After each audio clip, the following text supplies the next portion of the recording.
Now, manufacturers usually come out with the facelifts of their car to rekindle the interest, to get people talking about it once again. However, in the case of Tata Motors, they never really have that problem, especially when it comes to the Tata Harrier, because, well, this is internet's favorite car. People, all of us, love talking about it.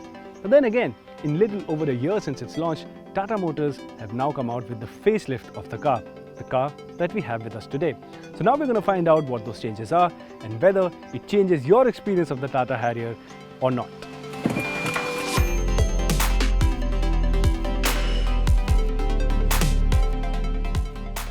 First thing first, we have to give it to Tata Motors to listening to the feedback that they got for the first version of the Harrier that came from us and also from you. That's just incredible to see when a brand makes the exact changes that were asked for. For example, the Tata Harrier with its bold design made you feel that the wheels were a bit of a letdown. No more though, as the facelift throws them in the bin and instead uses these new diamond cut alloy wheels which look great. Given the segment that the Harrier was competing in, it was missing a few vital things which now have been added. For example, the driver's seat is now electronically adjustable, which wasn't the case before. The inside rear view mirror now gets an auto dimming feature, which surprisingly also wasn't the case before, and that USB port, which used to be incredibly difficult to reach to, has been moved outwards for better access. And you mentioned the fact that the Tata Harrier does not come with a sunroof. How can that be? Well, guess what? The facelifted model does come with a sunroof, and as you can see, it's a pretty big one too. And last but not the least, as we found out in our review of the Tata Harrier, that the outside rear view mirrors were too big, and that often created a situation where you would have a blind spot in certain driving conditions. Now, as you can see, it's smaller than before. It still gets the job done, but it does not have the problem of creating a blind spot anymore. Having said that, the good bits about the Harrier are still there, like the fact that the Harrier is perhaps the best looking SUV in its segment. And the moment you step inside it, you're greeted with a cabin that feels like it belongs to a segment above. The design, as always, is the strong point of this Tata product too. You do get the forward inserts on the dash, semi-digital instrument cluster that shows everything you need to know, and a commanding driving position that SUV lovers will appreciate. And the good bits carry on to the back as well. Now, the good part about the Tata Harrier remains with the facelift as well, which is the fact that if you're seated here at the back, you have all the amount of space that you could want. Now, to give you an idea of that, I've set the driving seat as per my height, and for reference, I'm 5'10", and you can see I have ample amount of leg room at my disposal. This is a car I wouldn't mind being chauffeur driven in.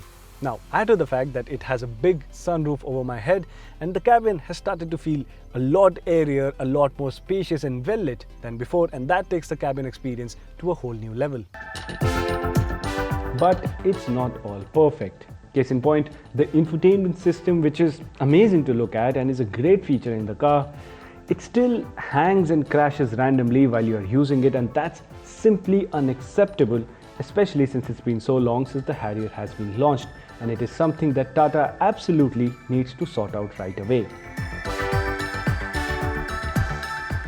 The Harrier's saving grace, however, comes in the form of the biggest change that the facelift brings with itself, which is the updated drivetrain. It still has the same engine as before, but now it makes 30 horsepower more, and that can be felt when you're trying to do those overtakes or picking the car up from low revs at higher gears. The Harrier just feels a bit more responsive and eager to give you the surge in power whenever you ask for it. And taking the comfort factor to the next level is the addition of the 6-speed automatic gearbox, which honestly leaves nothing to complain. It gets the gears right, and when you shift to manual mode, which is also the sport mode by the way, it holds on to the gears to give you a better control over the gear shifts. It is fairly quick through the gears and makes life a lot easier in city driving conditions. The best part, however, remains the way the Tata Harrier is to drive. The steering has a decent weight to it, and the car feels planted no matter what comes its way. It almost mocks the broken roads and speed bumps, because even if you go into the potholes at speeds that you shouldn't be in, the car just soaks it all up gracefully. You also get driving modes, and all of that combined makes you fall in love with just how the Harrier is to drive. So if you want a big burly SUV feel, then the Harrier scores full marks in that department.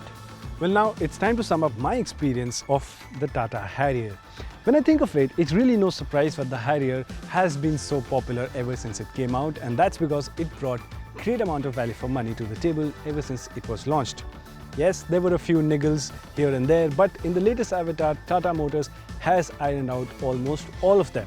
That not only makes this car better, but it once again reigns as one of the best value for money SUVs that you can buy in this segment.